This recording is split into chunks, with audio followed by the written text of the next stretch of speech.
Hare Krishna. Om Ajnanatimirandasya Jnananjana Salakaya Chaksurunmilitam Jena Tasmai Sri Gurave Namaha.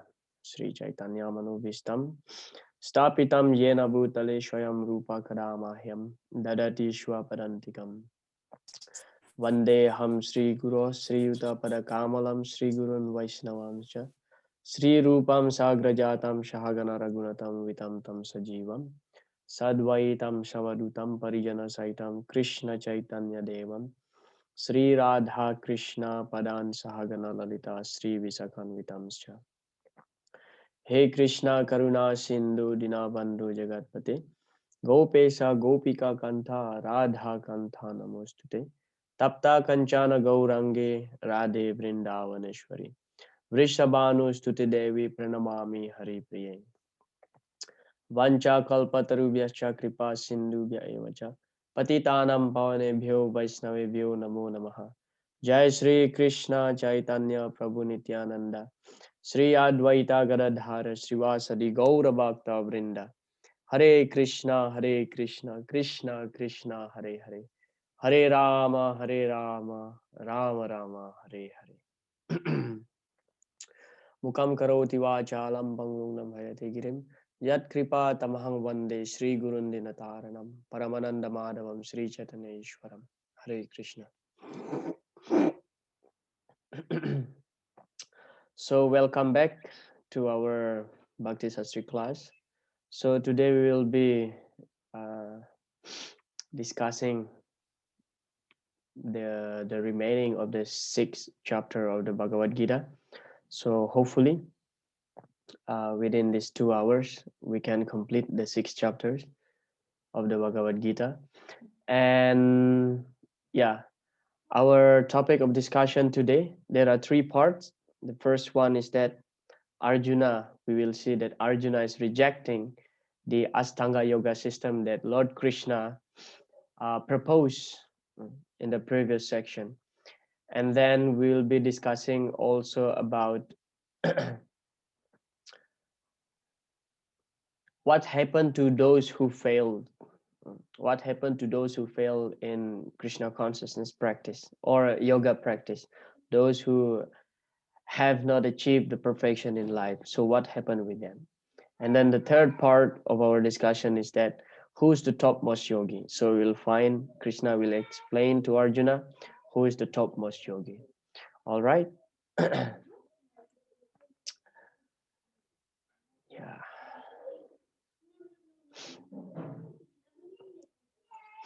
So from text number 33 to 36, Astanga Yoga rejected by Arjuna. Arjuna rejects the Astanga Yoga system as impractical because his mind appears uncontrollable.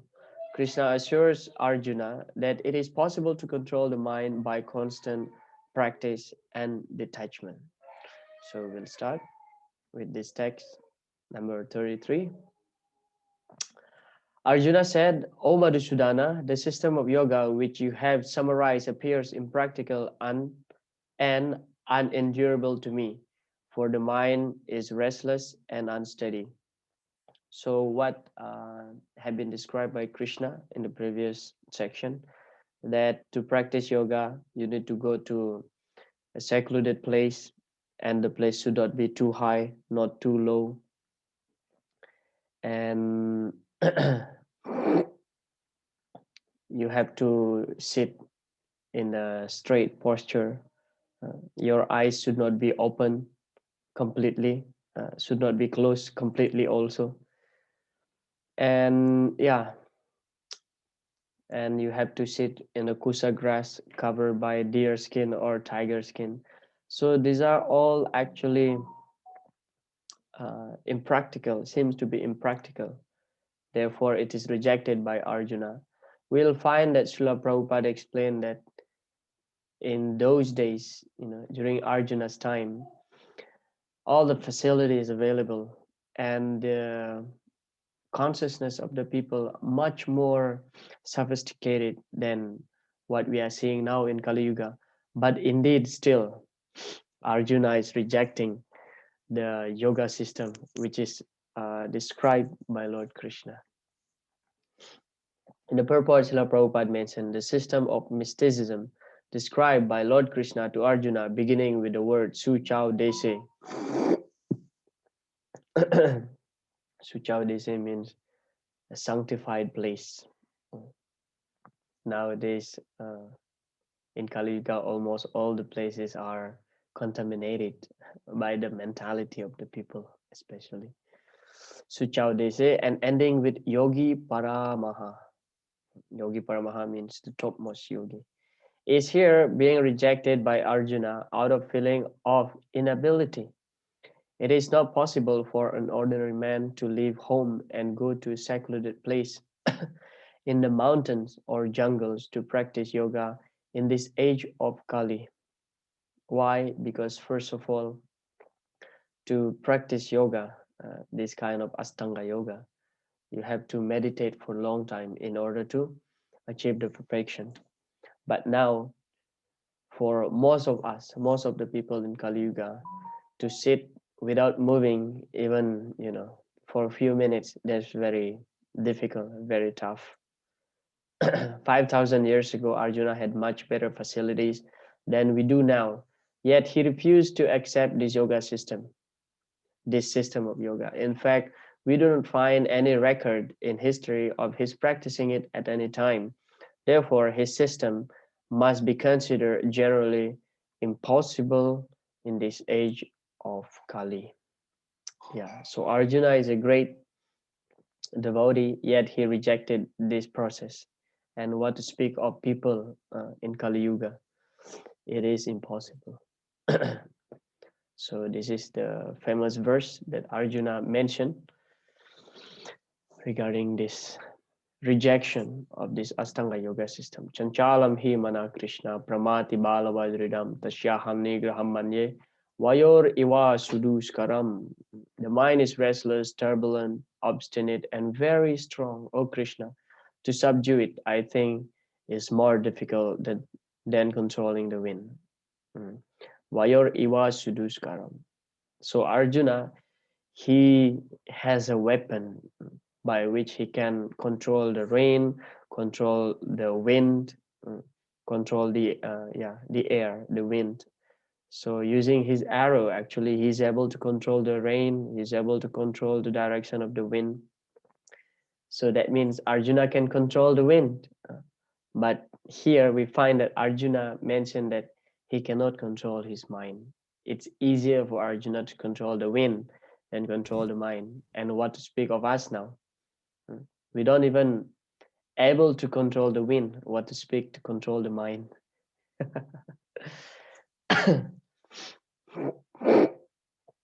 Intelligence is supposed to direct the mind. So there is a hierarchy here, like from the senses, and then goes to mind, subtle senses, and then intelligence, and then ego. So intelligence is higher than the mind. But Prabhupada explained here, intelligence is supposed to direct the mind. But the mind is so strong and obstinate that it often overcomes even one's own intelligence, as an acute infection may surpass the efficacy of medicine. So sometimes, doctor find the formula, the medicine by which they can cure some particular disease. But most of the cases also we see that that medicine which has been proven that it can cure a certain type of disease. Sometimes also that medicine doesn't work to cure such a disease. Why? Because the disease is too strong. So the medicine is unable to to fight the disease, to cure the disease. So similarly, also like that, intelligence is supposed to be higher than mind. So the mind is supposed to be directed by the intelligence. But sometimes when the mind is carried out by the desire due to the senses is too loose, so intelligence also can be defeated by the mind. The easiest way to control the mind, Srila Prabhupada continue, as suggested by Lord Chaitanya is chanting Hare Krishna, the great mantra for deliverance in all humility. So yeah, the chanting of the Hare Krishna Maha Mantra. Mantra means actually, man means mind, tra means the root word for the triate. Triate means to deliver, to save, to protect. So any mantra actually supposed to help us to control the mind, to deliver the mind. But the Hare Krishna Maha Mantra, why it is called Maha? Because it is the greatest mantra, the greatest means by which we can uh, control our mind, by which we can deliver our mind. Of course, how to chant, how we can chant constantly by humility. Therefore, in the third verse of the sixth Astaka, we always chant this every morning. If you don't miss Mangalarati, we chant this verse Trinada Pisuni Chena. So by humility, that's the only way uh, by which we can chant the Hare Krishna Maha Mantra constantly. Mm. So without humility, it's not possible to chant the Hare Krishna Maha Mantra all time. Kirtaniya Sadahari. That is not possible when one is not humble enough. Mm. The method prescribed is Savai Mana Krishna Padara Vindayo. One must engage one's mind fully in Krishna.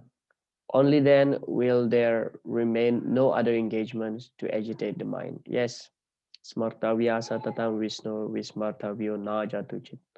So these two rules. Smartavya Satatam Vishnu. Always remember Krishna, remember Vishnu, and never forget Krishna. How how it is possible? Yes, by chanting of the holy name constantly. Because the main idea of chanting is that to hear what we chant. Come back to that basic principle again. Always remember Krishna and never forget Krishna. It's actually one rule. It is not two rules, actually. It is one rule. Because if you always remember Krishna, then there is no chance to forget Krishna. If you don't forget Krishna, that means you always remember Krishna.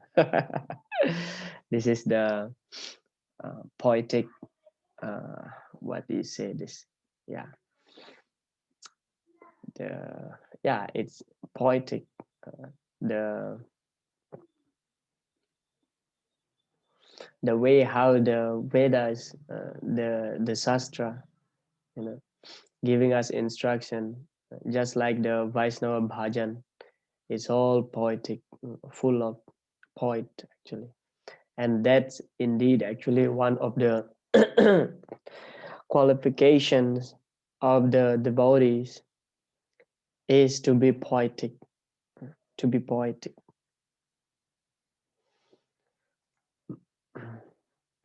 Yeah, here, if we see this nice picture, so the Atma, the soul is the passenger, and the intelligence is the driver, and the ropes are actually the mind. So the intelligence is supposed to control the mind, yeah. The driver is supposed to control the rope, and the horse is compared to the senses.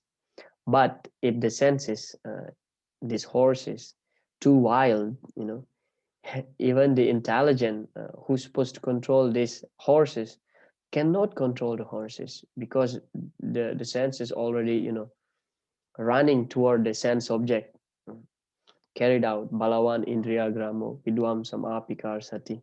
So balawan indriya, because the indriya, the senses are so strong. Balawan indriya gramo vidwam sam apikar sati. Although those who are very highly intelligent in Shastra, Vidwam. Vidwam means very intelligent.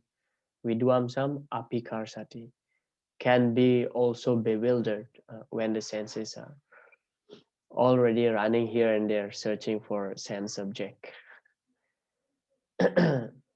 And in most cases, after we give the enjoyment to the senses, then we feel regret. Oh yeah, that was so stupid. Then, because the sense is already subdued up to some level, although actually the senses can, material senses cannot be satisfied actually. What is that verse that Krishna explained to Arjuna?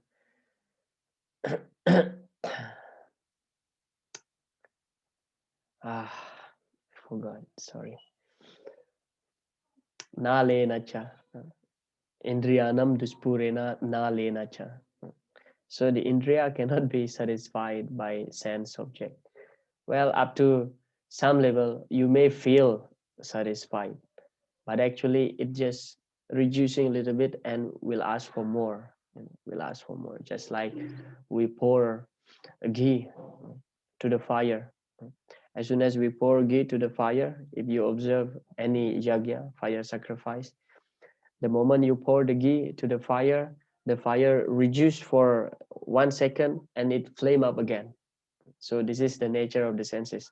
When we try to satisfy our senses, anything actually, tongue, eyes, ear, anything, it seems to be satisfied, but then actually in the next moment it will demand for more enjoyment, even for bigger enjoyment. So that's the nature of the senses. In the Vedic literature, Katha Upanishad, this is actually from Srila Prabhupada's purport. The individual is passenger in the car of the material body, and intelligence is the driver. Mind is the driving instruments, this rope, and the senses are the horses. The self is thus the enjoyer or sufferer in the association of the mind and senses. So it is understood by a great thinker.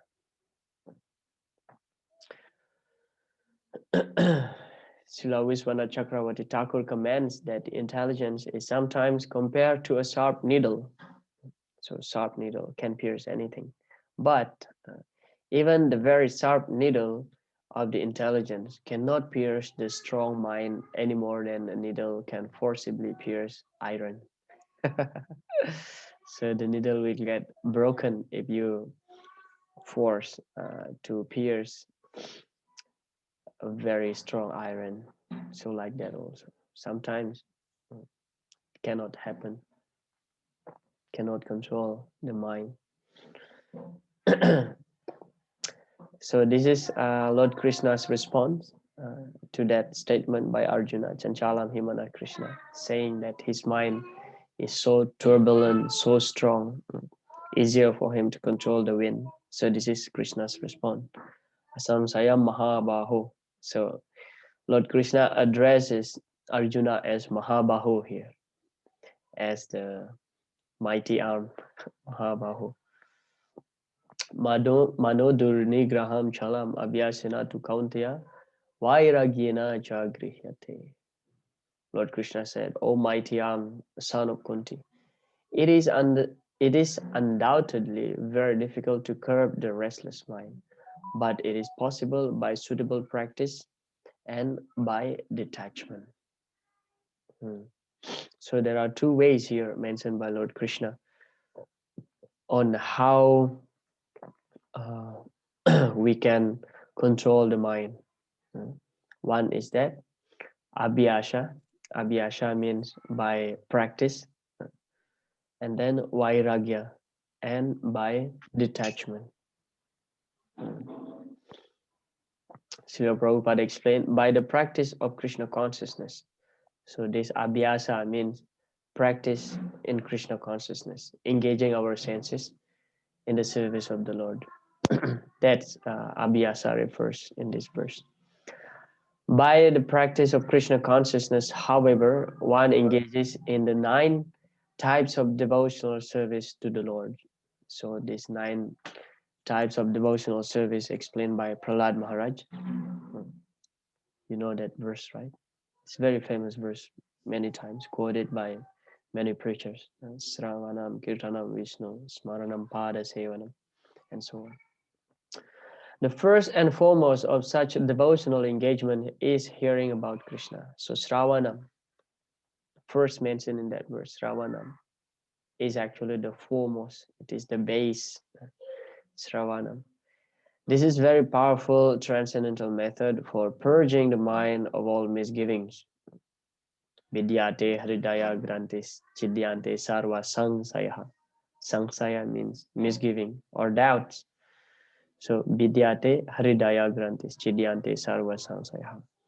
By the process of hearing, actually, we can cut off all the misgivings in our mind, because we get knowledge, and not only knowledge but also purification, because what we hear is actually a transcendental sound vibration. Anything which glorifies Krishna, actually purifying. The more one hears about Krishna, the more one becomes enlightened and detached from everything that draws the mind away from Krishna. So these two things, abhyasa and vairagya, they goes together actually. One cannot become detached if one is not sufficiently engaged in Krishna consciousness. If one is not engaged enough in service, in Krishna service, or serving the devotees, or serving Krishna. Simply trying to be detached without engaging ourselves in Krishna service is actually really difficult. It is very difficult because, as we have discussed previously, that the very nature of ourself, of the spirit souls, is to be always active. Then to artificially uh, detach from this material world, it's actually, uh, well, you may be able to detach for sometimes, but how long you can detach? Because you need some engagement. Prabhupada explained actually, like there are so many impersonalists.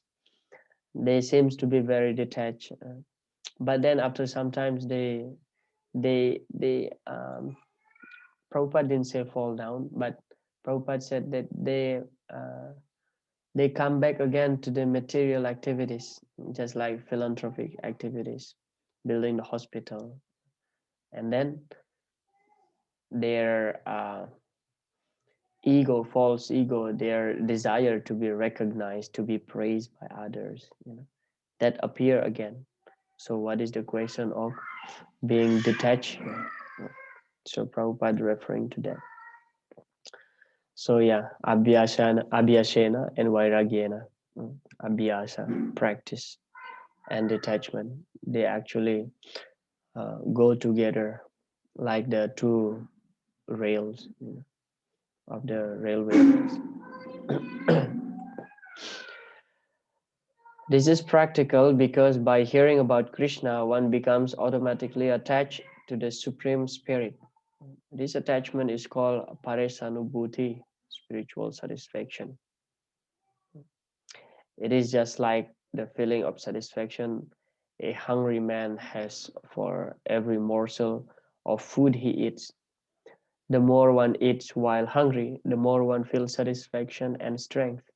Similarly, by discharge of devotional service, one feels transcendental satisfaction as the mind becomes detached from material objectives. So Prabhupada mentioned here about paresanu bhuti, paresanu, bhakti paresanu bhavo viraktir. So this paresanu refers to actually, pareshanu means uh, direct perception, or direct experience. Just like when we eat, pushti means satisfaction. So what happens when we eat? We feel satisfied because the hunger is gone. Parisanubhav virakti, virakti means detach from this material world. So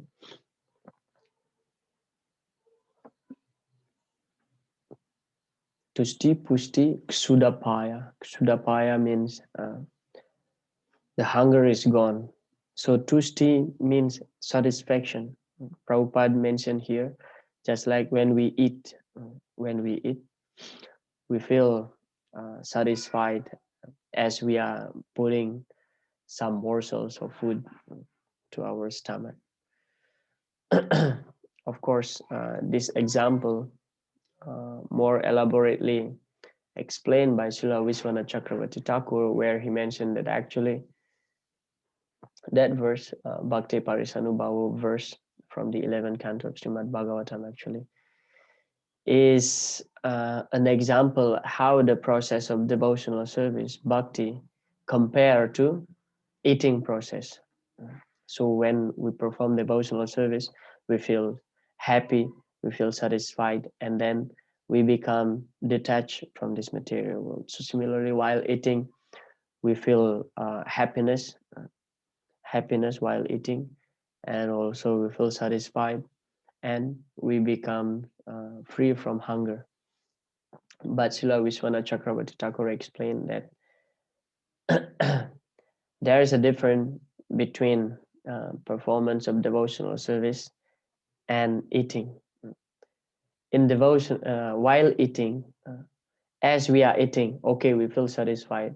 But when hunger is gone, the desire to eat is no longer there because we are unable to eat anymore. So we stop the process of eating.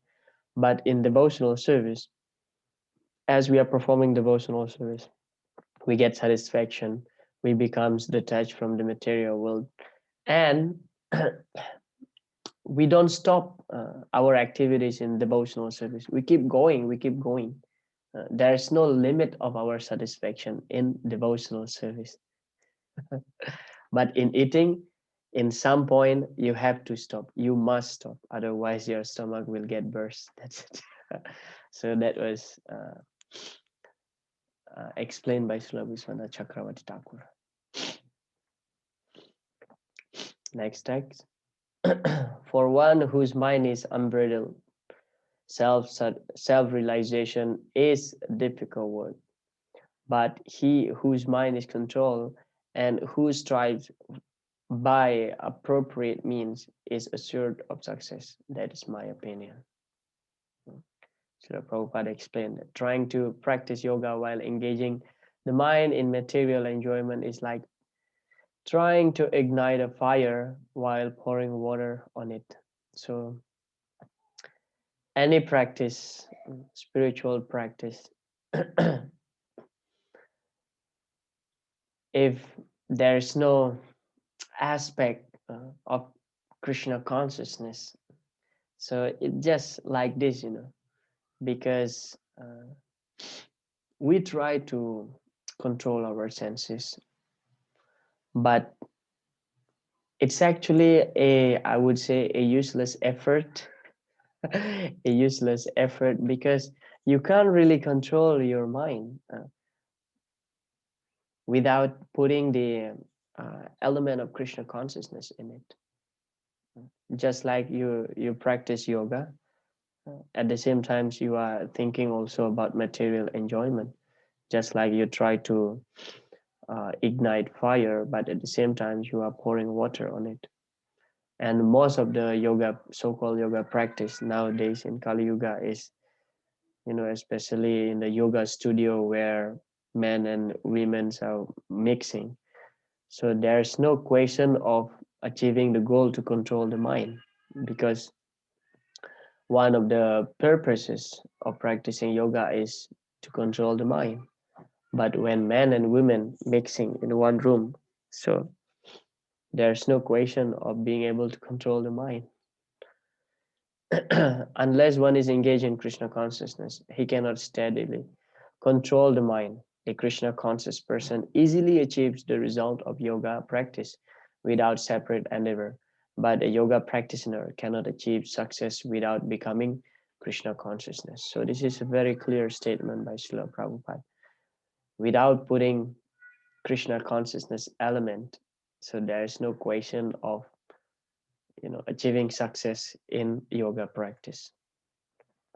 So that was the first part of our discussion, that Arjuna is rejecting Krishna's proposal on Astanga Yoga, because in the previous section we have seen that Sri Krishna advises Arjuna that in order to practice this yoga, Suchao Desha is required. You go to a secluded place, sanctified place.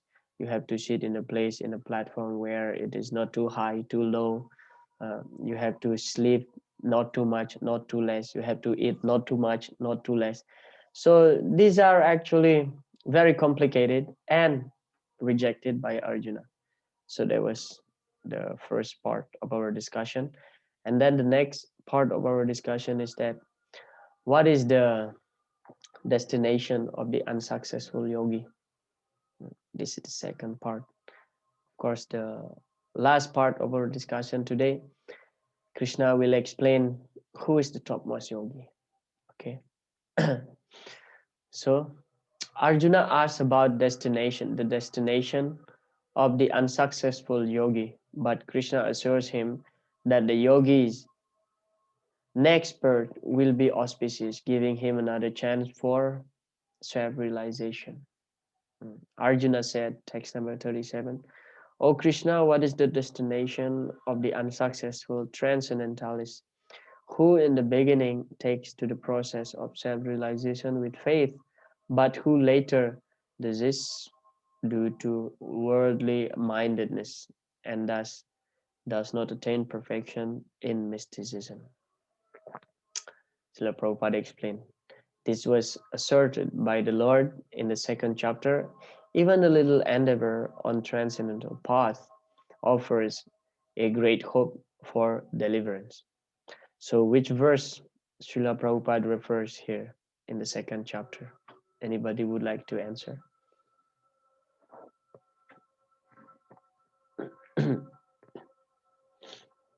From the second chapter? Hare Krishna, Prabhuji. Prabhuji, Yes. question once again. Could you please repeat the question, Prabhuji? Yeah, Srila Prabhupada explained here. This was asserted by the Lord in the second chapter. Even a little endeavor on the transcendental path offers a great hope for deliverance. So which verse Lord Krishna, Srila Prabhupada referring here? Okay, the one who's asking question is gone.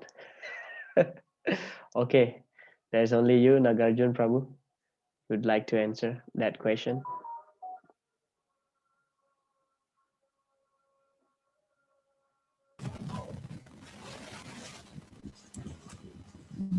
Sir,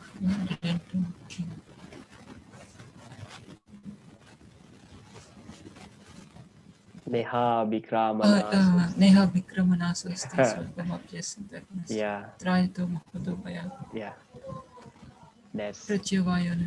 Mm. Yeah, yes, Prabhu. Are you in your office working somewhere? No, Prabhu. I am in my room, Prabhu. Okay, I see your roommate as a nice background there. Yeah, so Srila Prabhupada is referring to that verse, Neha Vikramana Susti verse. Thank you, Nagarjun Prabhu. Yeah, there is no loss in our Krishna consciousness practice. In practicing Krishna consciousness, there is no loss. Therefore, yeah, as much as we can, we try our best. And yeah, of course, there are many stories, like especially Ajamila stories. Many devotees sometimes to justify their well, I'm not saying their fall down, but to justify their laziness in practice. Many devotees I found saying that, oh, look at Ajamil, eventually the Lord saved him because he was practicing a little bit in the beginning of his life. And yeah, my response to that is that don't think that this history of Ajamil will come to your life. It's special case. Definitely, it is a special case. But we shouldn't take advantage of this verse. That actually this verse supposed to encourage us. Whatever little advancement that we make, it it will help us a lot, because the credit, the bhakti credit, will be invested eternally in our spiritual bank account. It cannot reduce. So, but those who are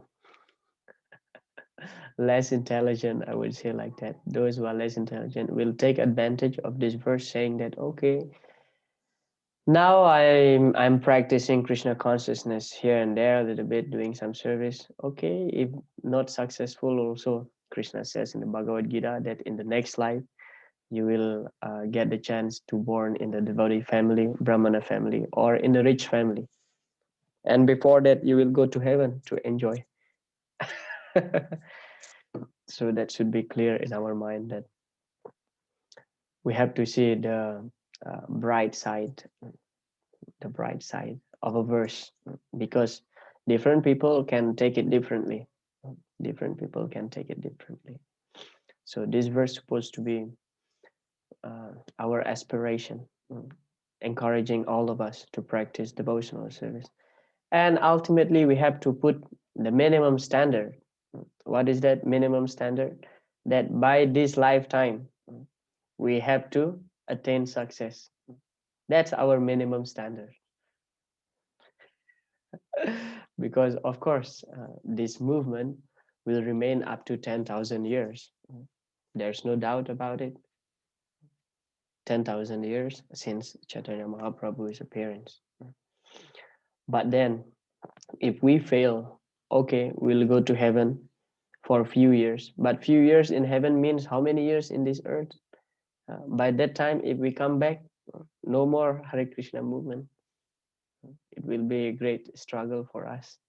So our minimum standard should be, by this lifetime, by the end of my life, I should be able to go back home, back to Godhead. That's the minimum standard.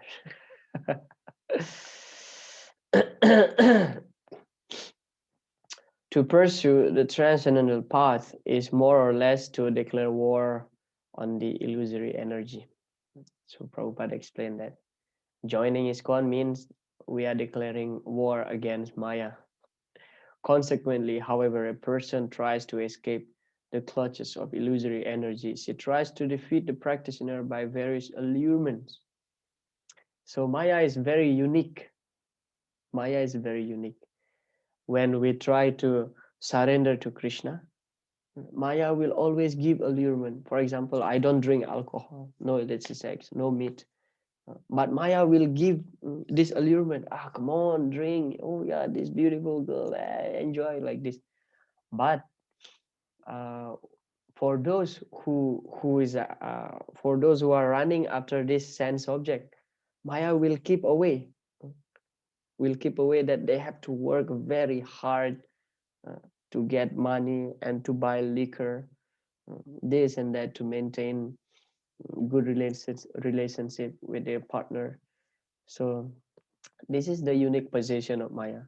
For those who are chasing after sense enjoyment, Maya will keep this sense object with this person away. So they struggle very much to get it. But for those who try to surrender to Krishna, Maya will bring all this stuff to us. Hey, enjoy, enjoy. Why? A conditioned soul is already allured by the modes of material energy, and there is every chance of being allured again, even while performing transcendental disciplines. Yeah, this has happened to us. We actually, the conditioned soul, uh, we realize that we are allured by Maya. Now we know the fact, okay, I want to rectify myself. I'm joining Krishna consciousness movement. But then there's always allurement from Maya. So Maya is testing us. Maya is testing us. How strong is our desire to get Krishna's lotus feet? And Maya is actually doing such a thankless job. Thankless job. In fact, in the Nowadays, Dham Mahatmya, it is described that when Parvati, because Parvati is actually Maya personification, Krishna's external energy. When Parvati appear here in Navadvip Dham, in Simantini Dvip, so she appear as Simantini Devi in Simanta Dvip. In Simanta Dvip. If you happen visit Mayapur, so in this Jagannath Mandir, Rajapur in Jagannath Mandir is called Simanta Dvip. So there actually Parvati appeared as Simantini Devi. So she was actually blaming, not exactly blaming, but lamenting herself, lamenting on her job actually. Krishna, he gives the portfolio. So normally if you apply for a job, you are accepted by your boss. So your boss will give you a portfolio, job description. So Krishna gives her a job description by which actually she should separate the jiva from Krishna. So she was lamenting, what kind of service is this? What kind of service is this? So she was lamenting saying that this job is actually so painful for me. Why I have to keep all these jiva suffering? But that's Krishna's desire. That's Krishna's desire, just to check how serious we are. But as soon as we surrender to Krishna fully, Mam Evaya Prapadyante, so she is no longer able actually to allure us because we are fully surrendered to Krishna. Okay, text number 38. Almighty Krishna, does not such a man who is bewildered from the path of transcendence fall away from both spiritual and material success and perish like a ribbon cloud with no position in any sphere? Prabhupada explained a cloud in the sky sometimes deviates from a small cloud and joins a big one. But if it cannot join a big one, then it is blown away by the wind and becomes a non-entity in the vast sky. So, Arjuna is saying here, if somebody fall down, that means his spiritual life is finished. So completely diminished and he has to start from beginning. So that was Arjuna's doubt. Lord Krishna replied, no, this is still Arjuna's doubt. This is my doubt, O Krishna, and I ask you to dispel it completely. But for you, no one is to be found who can destroy this doubt. So Arjuna is submitting here Krishna's superior position, that no one except Krishna can help him. So we have to understand here also that this is the mood of a disciple. So no one except the spiritual master can dispel the doubt that is there in the mind of the disciple.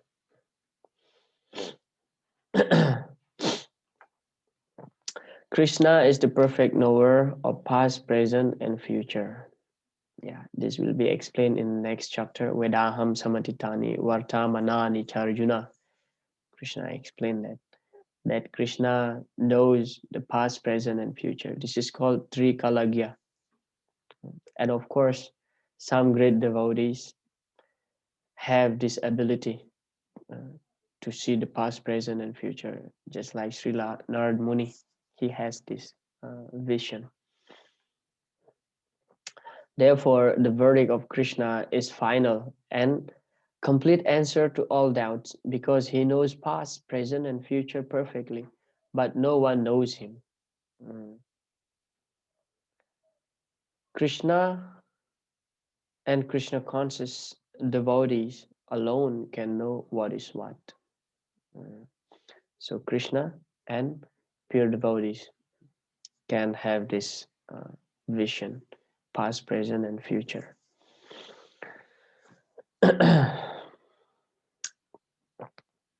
Sometimes we approach astrologer also to see what will happen in the future.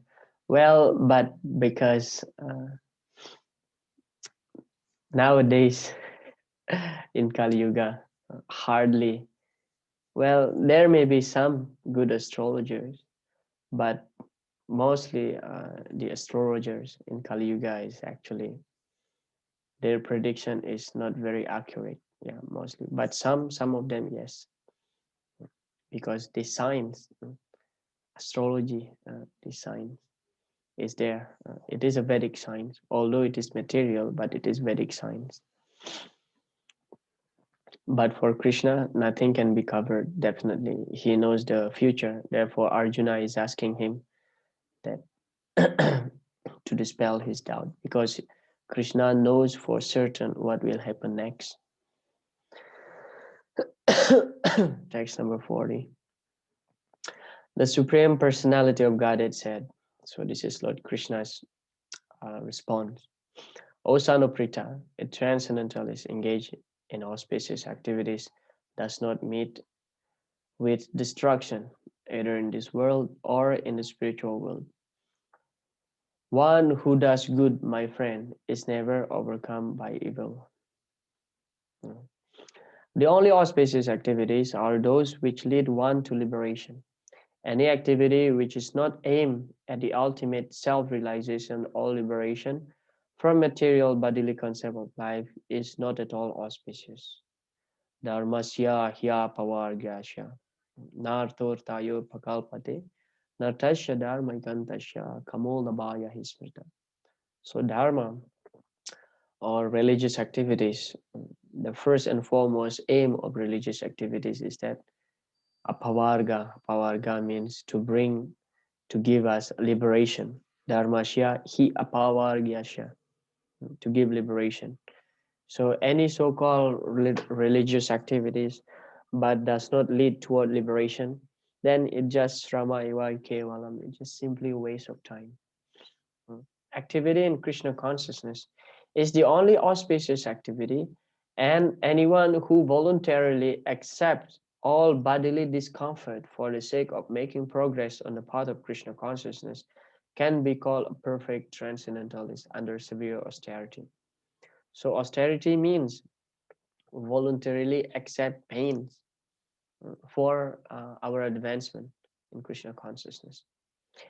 Any types of austerities which is not leading toward our progressive in spiritual practice, that is actually a false austerity.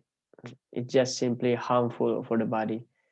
It is described in the later chapters by Lord Krishna. There are different types of austerities depending on the three modes of material nature. So this type of austerity is actually in the mode of ignorance, because it is simply giving pains to the body and we don't get any spiritual benefit out of it. Just like the Mayavadis, eating very less, and they don't eat sugar, they don't eat salt also.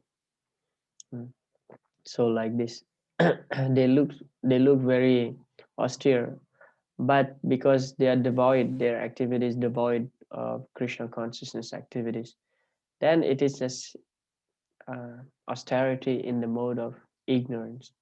They simply want some maybe adoration, puja, some worship. People will glorify them that, oh yeah, they are very austere.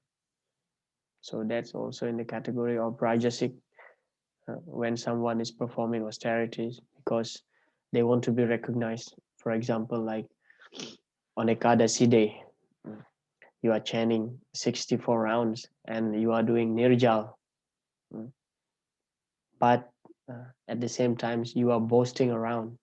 Boasting around means you are telling everybody, oh, today I'm fasting, I'm doing nirjal, and I'm chanting 64 rounds, Prabhuji. Oh, of course, other devotees will glorify you. Wow, Prabhu, you are such a very austere, advanced devotee.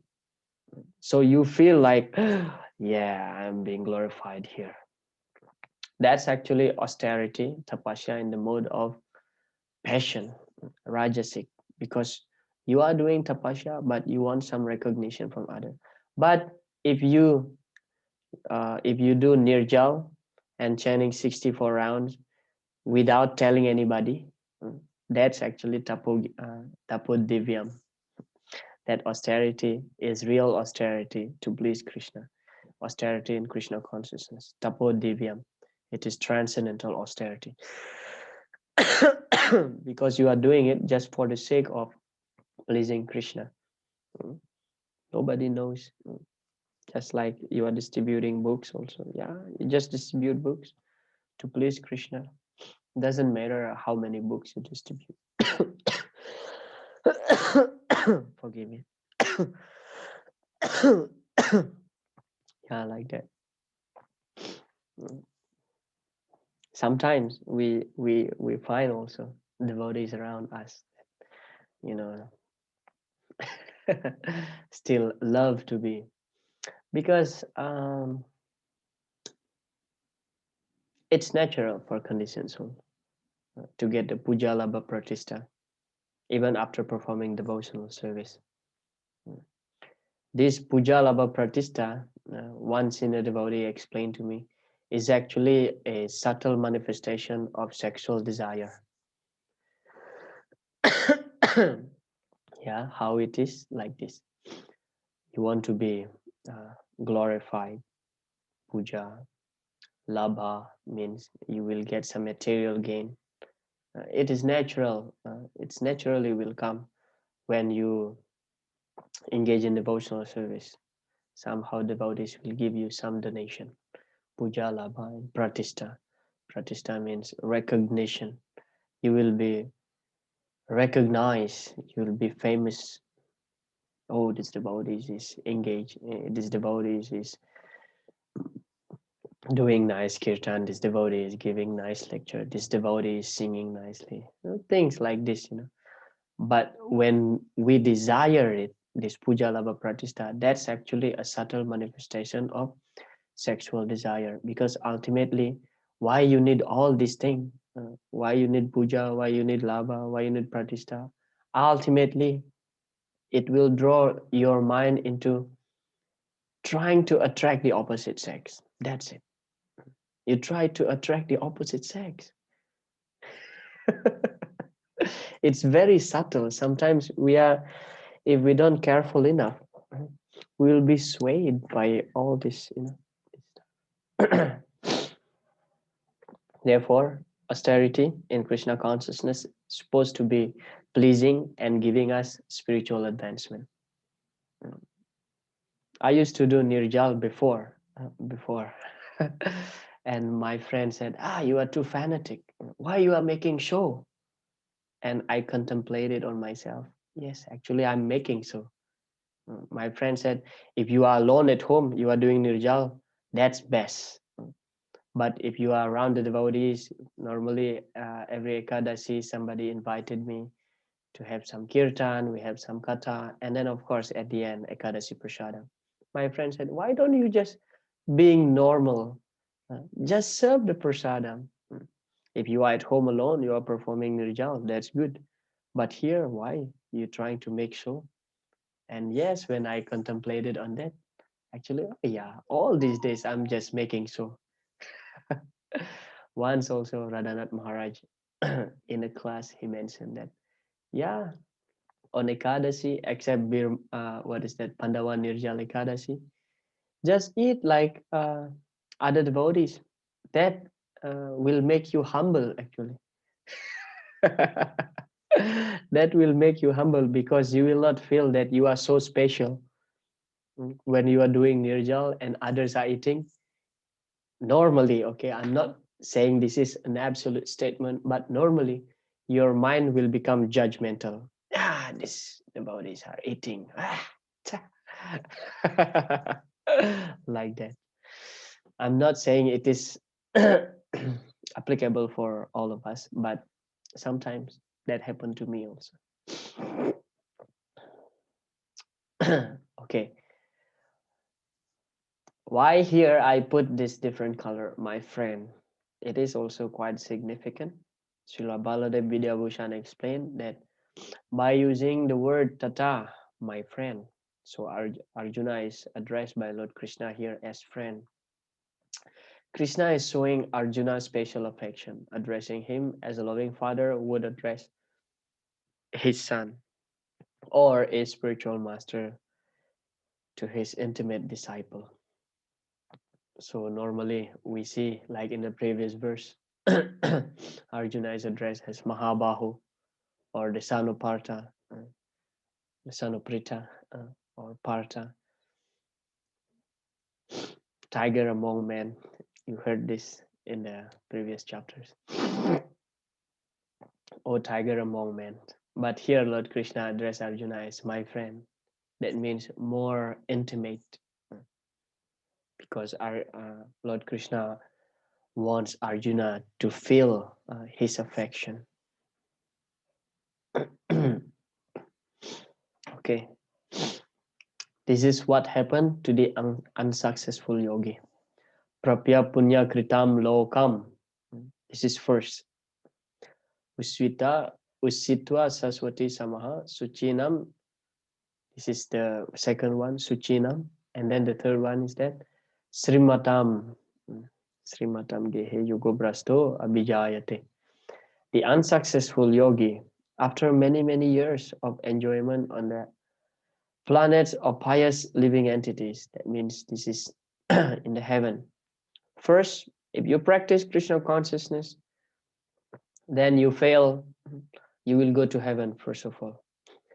Heaven is guaranteed. Therefore, we don't desire actually to be promoted to the heaven, because it's very easy for us to get heaven. And that's not our ultimate goal. Indeed, some people, some religious practice, they are striving so much just to get promotion to heaven. But for us, to be promoted in heaven is not a big deal. Okay, that's first. You will enjoy in the heaven, punya kritam lokam. And then suchinam, you will born into a family of righteous people. That means to Brahmana family or even to the devotees family. And then Srimatam means to the rich family. So these three things are guaranteed if you fail in your Krishna consciousness practice. So there's no loss. There's no loss.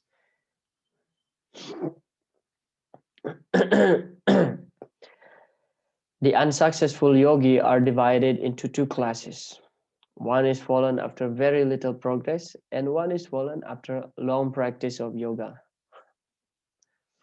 The yogi who falls after a short period of practice goes to higher planets, where pious living entities are allowed to enter. After prolonged life there, one is sent back again to this planet to take birth in the family of righteous Brahmana, Vaishnava, or aristocratic merchants.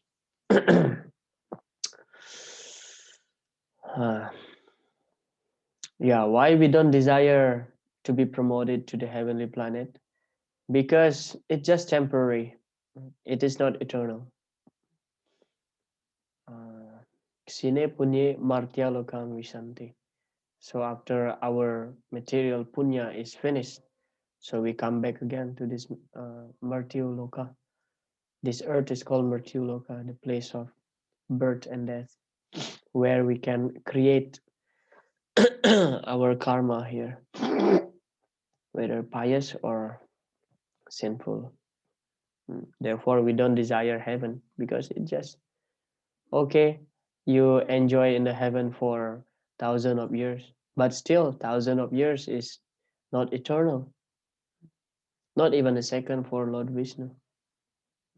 Therefore, we don't desire to go to heaven, because there is another enjoyment beyond this enjoyment in the heaven. We find in the second or third chapter, in one of Srila Prabhupada's purport, he explained that in heaven there is this garden called Nandana garden, where Indra is enjoying the Somarasa and enjoying the company of beautiful women. And also according to the Muslim philosophy, they said that when they do this jihad, jihad means there are different ways how to do jihad, but mostly people are doing this jihad by putting bomb on themselves, explode themselves, and kill other peoples who are against their religious practice, things like this. They call it jihad. So it is described according to their philosophy. I don't know, I don't read the Quran, but one Muslim said that if you do this jihad, you die here, you will get promotion to heaven, and you can enjoy with the 21 uh, apsaras, angels in the heavenly planet. So like this, and I think like this: why just you want to enjoy with 21 girls, you have to sacrifice your body? You can enjoy even more than 21 girls in this earth. Why you have to die? Yeah, because when your mind is polluted by material desire, karmat makam yena sarira bandha. Karma atmakam means this word atma in that verse refers to the mind actually. So it's unique actually, Sanskrit language. Atma, especially this word, can be translated as soul. Atma can be translated as body.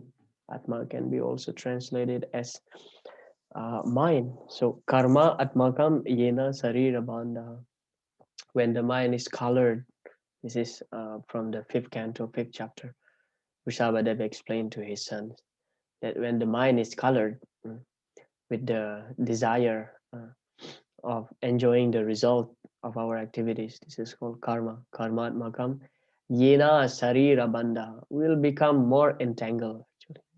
Will become more entangled. We go to on the same circle, on the same circle. Just like this man explaining that if you explode yourself, you enjoy with 21 girls. Yeah. Even you can get that same enjoyment in this earth also without exploding yourself. Okay, text 42. Or if unsuccessful after long practice of yoga, he takes his birth in a family of transcendentalists who are surely great in wisdom. Certainly such birth is rare in this world. So if you see in this purport, there are two types of unsuccessful yogi. Okay, Prabhupada is explaining. One is one who falls down after short practice, and another one is after long practice. So what happened to those who uh, fall down after short practice? They will get this result. This is short practice. You go to heaven, and next life you get the body being born in the Brahmana family or rich family.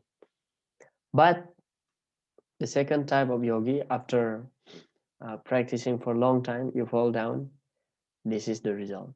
Yeah, he takes birth in his he takes his birth in a family of transcendentalists who are surely great in wisdom. Certainly, such birth is rare in this world. We'll find that Srila Prabhupada is actually glorifying his spiritual master, Srila Bhaktisiddhanta Saraswati Thakur, and also himself. Very rare Srila Prabhupada glorifying himself. Very rare. So we will see that. Birth in a family of yogis or transcendentalists, those with great wisdom, is praised herein because the child born in such a family receives a spiritual impetus from the very beginning of his life. Fortunately, yeah, here it is. It's very rare though. Sometimes Prabhupada said, many times Prabhupada said, no, I'm unqualified, all whatever I have done is because of my spiritual master. Sometimes Prabhupada also said that All this success is achieved because of you, boys and girls who have assisted me. My spiritual master has sent me, all of you, to assist me. So I don't take any credit. But here, see, Srila Prabhupada. Actually, not Srila Prabhupada trying to glorify himself.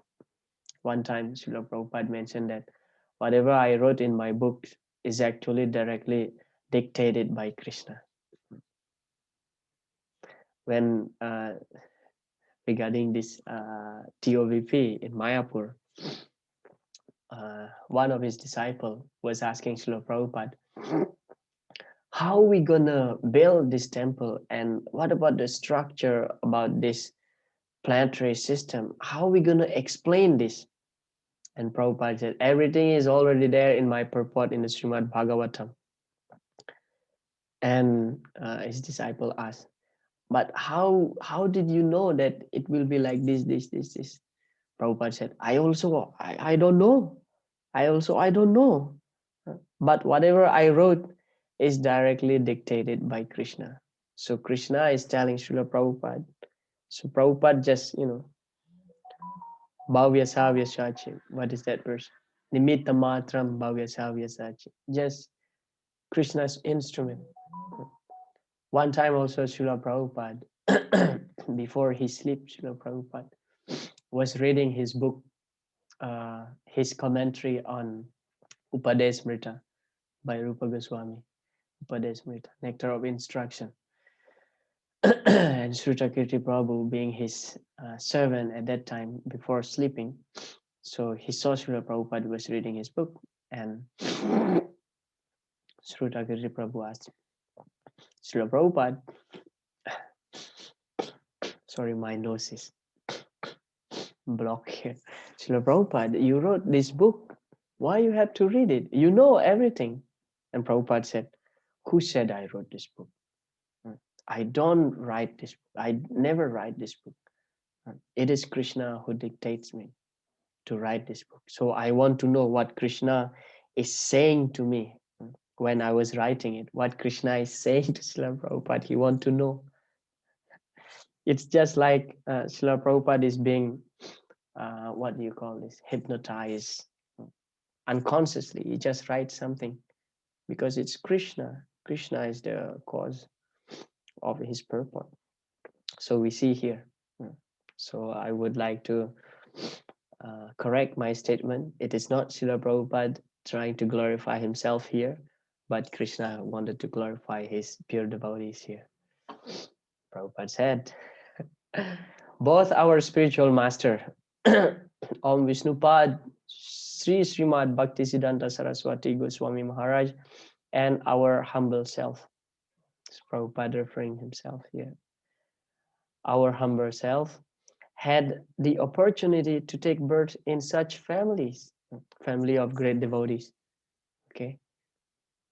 By the grace of the Lord, and both of us were trained in devotional service of the Lord from the very beginning of our lives.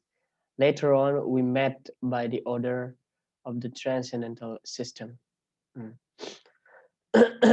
So undoubtedly, Bhaktivinoda Thakur, he is a great devotee, and Bimal Prasad, Bhaktisiddhanta Saraswati Thakur, was born in his family, and also Gaur Mohan De is actually a pure devotee. If we read Srila Prabhupada's Lilamrita, the first volume, the first chapter of Lilamrita, Srila Prabhupada explained that how his father, his the main business, Prabhupada explained there in Lilamrita, the main business of my father is actually to do puja to Radha and Krishna.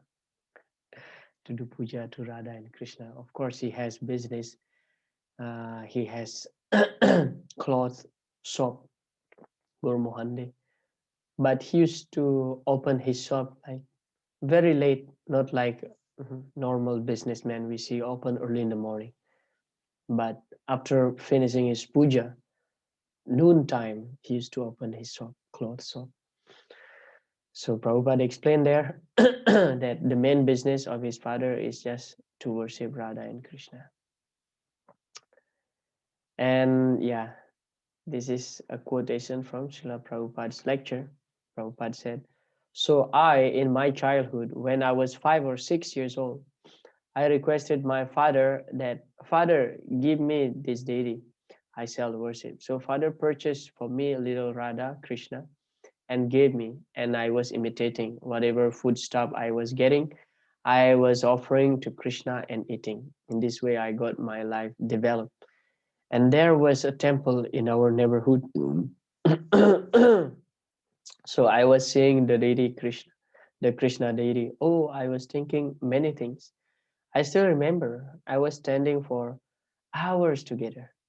So in this way, practically, we can understand that these facilities are given by the Lord. The Lord is always prepared to give us facilities. Simply, He wants to see that we are sincere. That's all. So those who are born in devotees' family actually very rare soul, very special soul, because the opportunity to execute devotional service since the very day of their life is actually there. As Srila Prabhupada mentioned, the Lord is always prepared to give us facility. Simply, He wants to see that we are sincere. That's all. Sometimes we see also those who are born in Krishna conscious family.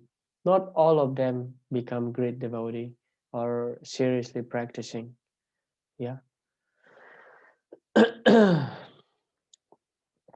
Because they don't take full advantage of being in Krishna consciousness family.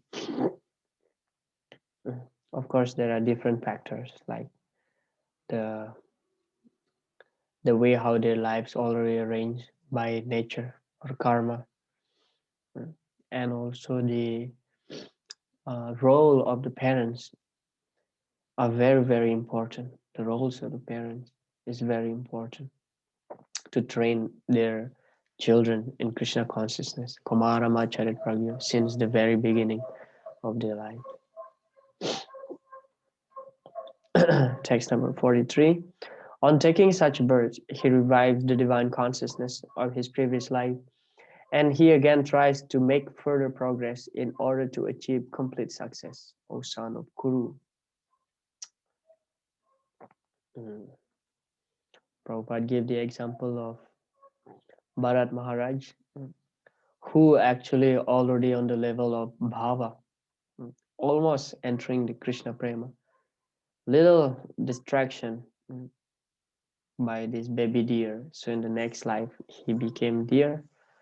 But after giving up the body of this deer, so he became Jada Bharata and completely aware what was going on in his previous lives. Of course, this is a very special privilege for him. Not everybody can remember what he was in his previous life. From his life, it is understood that transcendental endeavors or the practice of yoga never go in vain. By the grace of the Lord, the transcendentalist gets repeated opportunities for complete perfection in Krishna consciousness. Text 44. By virtue of the divine consciousness of his previous life, he automatically becomes attracted to the yogic principles, even without seeking them. Such an inquisitive transcendentalist stands always above the ritualistic principles of the scriptures. Prabhupada explained, although Thakur Haridas happened to take his birth in a Muslim family, he was elevated to the post of Nama Acharya by Lord Chaitanya due to his rigidly attended principle of chanting 300,000 holy names of the Lord daily.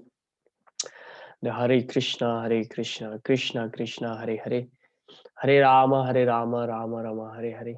And because he chanted the holy name of the Lord constantly, it is understood that his previous life he must have passed through all ritualistic method of the Vedas known as Sabda Brahma. Of course, Haridas Thakur is none other than Lord Brahma himself, one of the 12 Mahajanas. Yeah, although he was born in a Muslim family, but he's given the title of Namacharya by Sri Chaitanya Mahaprabhu. Ahobata Swa Pachuto Gariyan, that verse mentioning that if you chant Krishna's name, you already actually surpass all the studying of the Vedas, visiting different holy places and taking bath in different holy places like this, simply by chanting of the holy names. Text number 45. And when the yogi engages himself with sincere endeavor in making further progress, being washed of all contamination, then ultimately achieving perfection after many, many births of practice, he attains the supreme goal.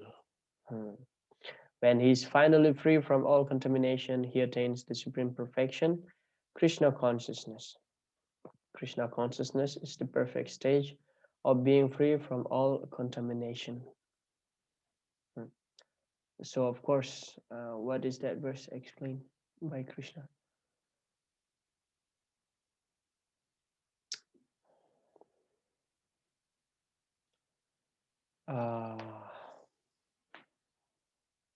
Papa, what is that? Before coming to Krishna consciousness, one has to be free from sinful reaction and also acquire enough piety. Yesam tuantagatam papam. Yeah, this verse. Yesam tuantagatam papam jananam punya karmanam. So these two things. Yesam tuantagatam papam. One has to be free from sinful reaction, and then punya karmanam and also one has to one has acquired sufficient punya from the previous lives. Then only he can attain Krishna consciousness. That is called sadhana siddhi actually. When you come to the level of Krishna consciousness by the accumulation of your previous punya, pious credits, that is called sadhana siddhi. The another type of perfection is that kripa siddhi. So Srila Prabhupada was asked by one of his disciples. So he said that, Prabhupada, how can we, the Americans, we are Malaychas, we can engage in Krishna service? Did we perform some pious activities in our previous lives? Prabhupada said, no. You get this Krishna consciousness because of me. I'm giving you. So that is called kripa siddhi, the perfection which is obtained by, simply by the mercy of great devotee, like how Srila Narada Muni, he used to do this. He gave the perfection to many sinners, like Mrigari and Ratnakar. Yeah.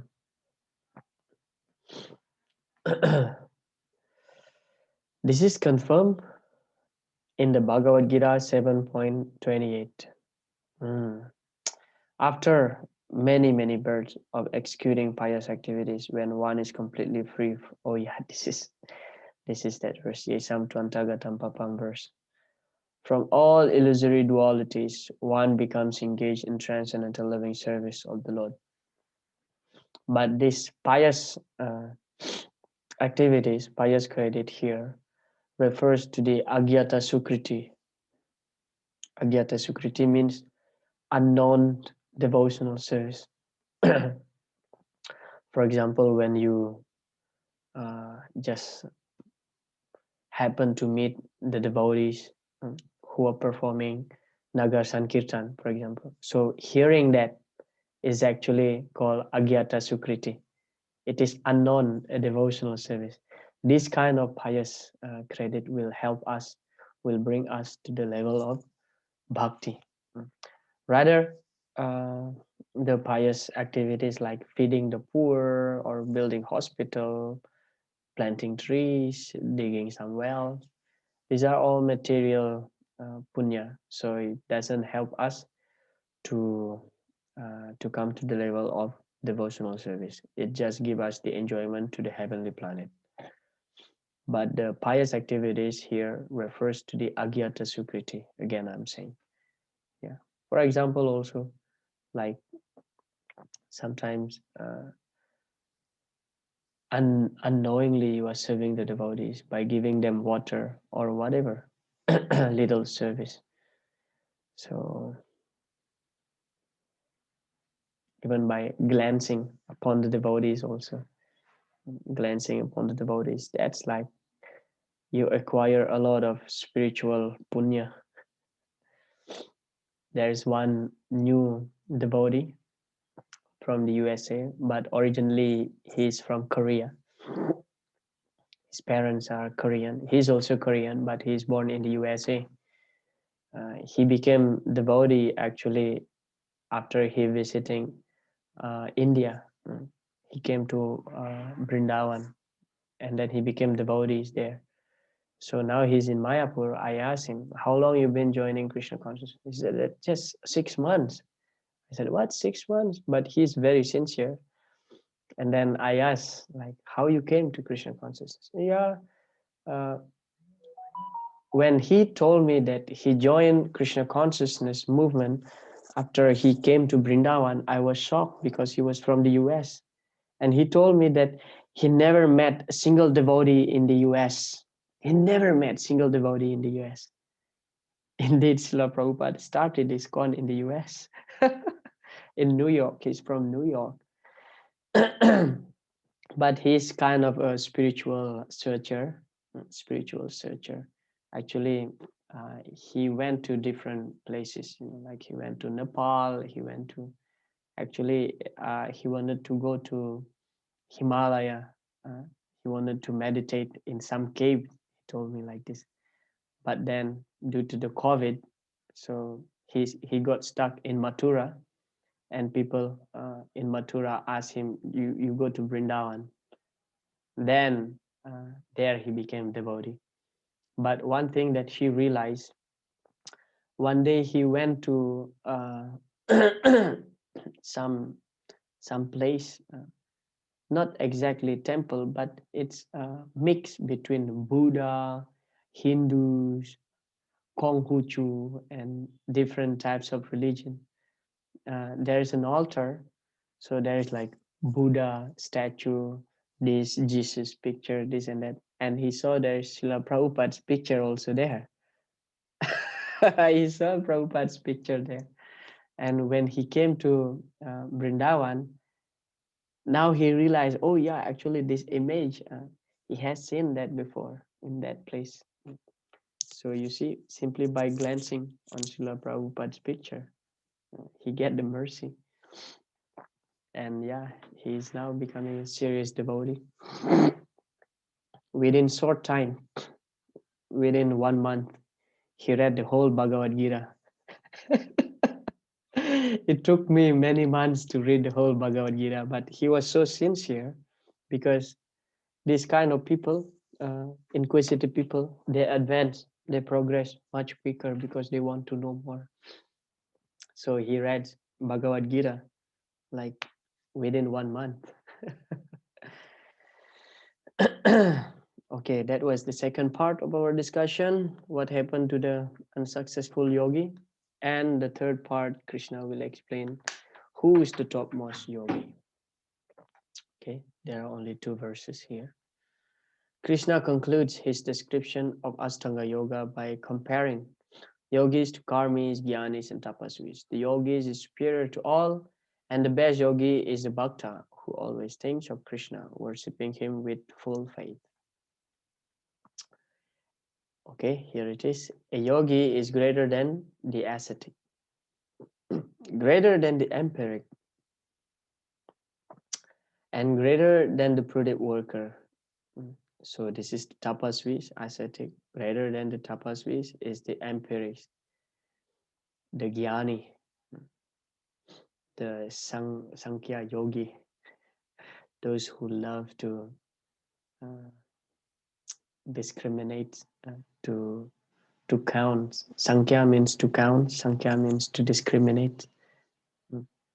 Sankhya means also to analyze between spirit and matter.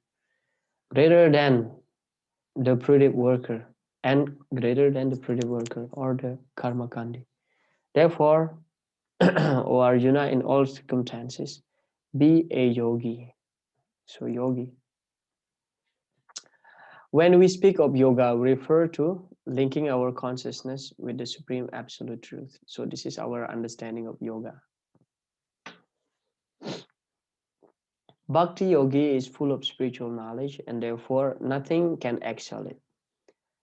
Asceticism without self-knowledge is imperfect. Empiric knowledge without surrender to the Supreme Lord is also imperfect. And prudent work without Krishna consciousness is a waste of time. Therefore, the most highly praised form of yoga performance mentioned here is Bhakti yoga. Yeah. Ultimately, everything should be aimed toward Krishna. Nehayat karma dharmaya na viragaya kalpate na tirtha pada sevaya jivanapim rito hisaha.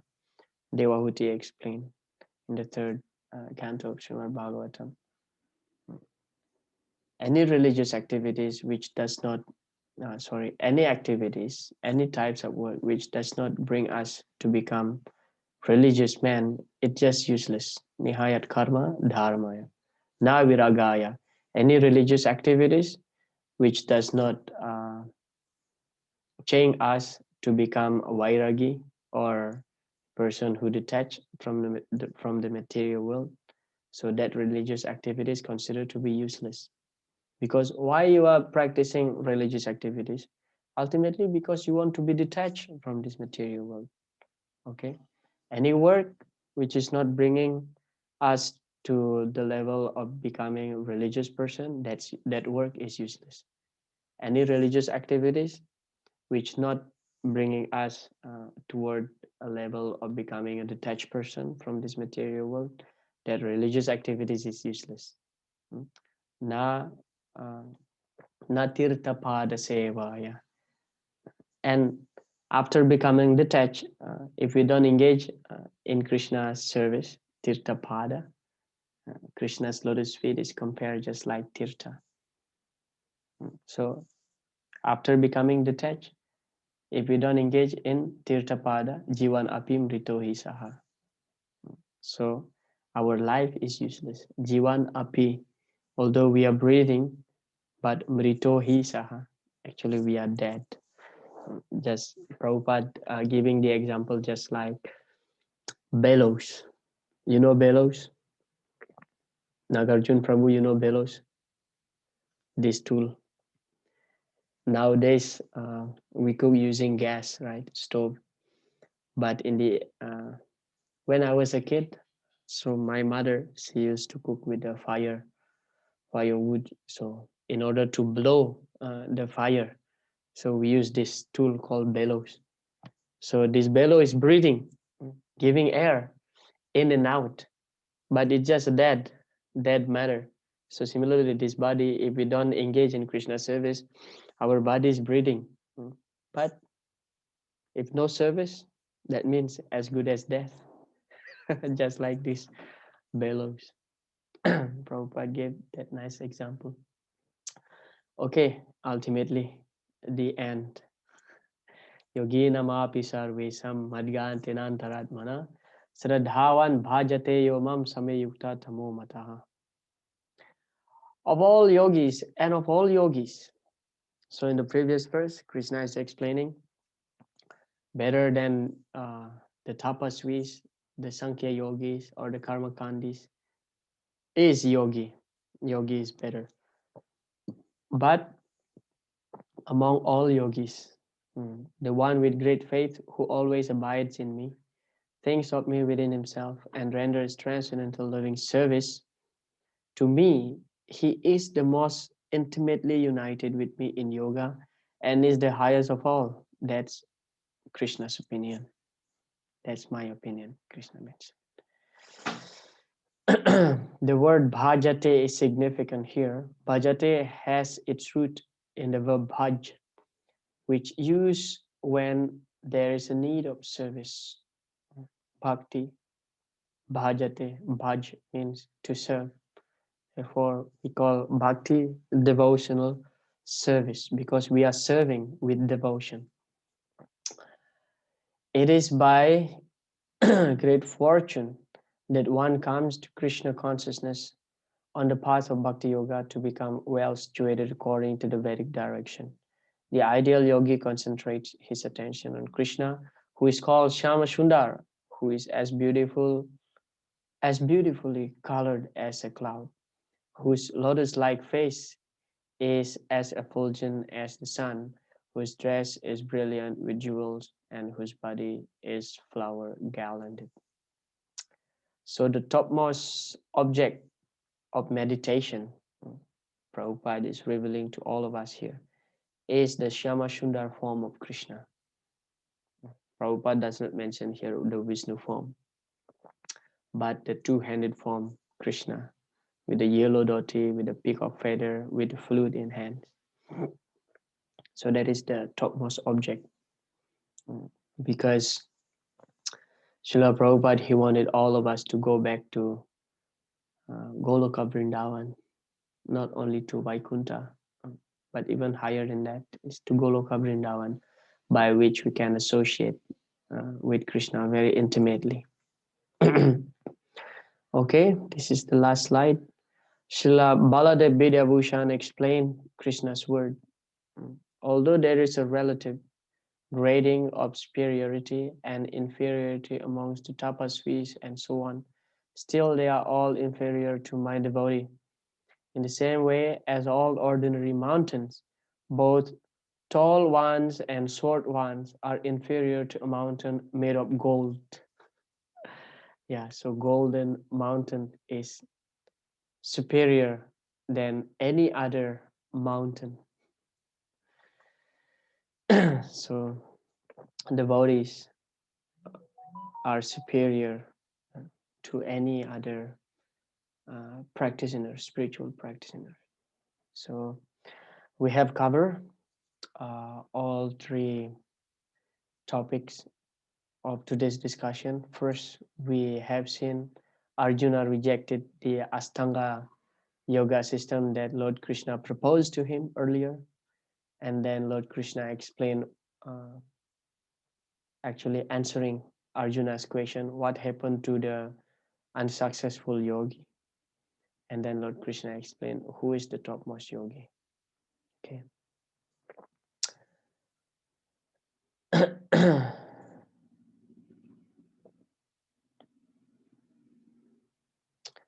There is a question here by Nagarjun Prabhu.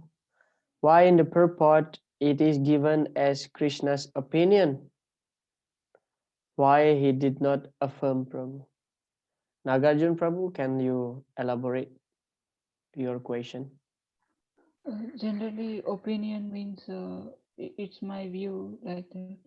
But Krishna is the supreme personality of Godhead. Why he cannot say this is only the right thing like that? Maybe my understanding is wrong. Can you repeat? Can you repeat again? Actually, generally, opinion means maybe other things can also be right.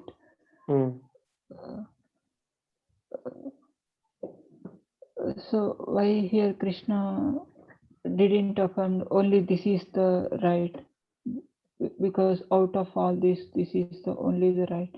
Why he just mentioned as it's my opinion only? He gives the freedom to Arjuna like that. Yeah, Krishna mentioned here. In one place, Srila Prabhupada explained that because Krishna is the topmost authority, and actually the position between Lord Krishna and Arjuna as guru and disciple. So when a disciple inquire some subject matter to a spiritual master, so who will answer? Of course, the spiritual master. And whatever the spiritual master is saying should be accepted by a surrendered disciple. So therefore, Lord Krishna mentioned here, because he is in the position of instructing person here to Arjuna. So he said that because Arjuna is inquiring, like what happened to this, and what about this, kindly dispel my doubt. He mentioned that in the previous verse. So Krishna answered naturally by mentioning that this is my opinion. This is my opinion. And it is natural for Arjuna to accept Krishna's opinion because, first of all, Arjuna already surrendered to Krishna by saying that Sishyastiham sadimam tuam prapanam, accept me as your disciple and I am a soul surrender unto you. So surrender means you are accepting the word of a person to whom you surrender. And also there is no doubt because Krishna is the topmost authority. So his supremacy is undoubtable. So when Krishna mentioned in this verse, this is my opinion, that means, well, of course, this will be more elaborately, more clearly understood when we reach the 10th chapter, verse number 12 and 13, where Krishna mentioned Param Brahma, Param Dhamma, that verse. There, Arjuna mentioned that Ahustuam Visaya Sarve Devar Sinaradas Tata Asito Devalo Vyasa Swayam Eva Bravishime. It is not only Arjuna saying that Krishna is the topmost authority, the topmost person, but also all great sages have mentioned that, like Asita, Devala, Narada Muni, Vyasa.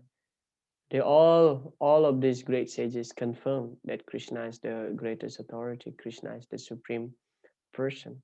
So when Krishna is saying here that it is my opinion, that means everybody should take his word as the final conclusion. So of course, this study of the Bhagavad Gita should not end up here. If we end here, we may have doubt that Krishna is saying this is my opinion. That means there is also another opinion. But when we read the 10th chapter, when Arjuna confirmed and all great sages also confirmed that Krishna is the Supreme Personality of Godhead, he's the topmost authority. So this statement, particularly the last verse of this chapter, is actually a final conclusion. Who is the greatest yogi? So like that. Anyway, this is the end of our first unit. And next week, next week, you will be having closed book assessment.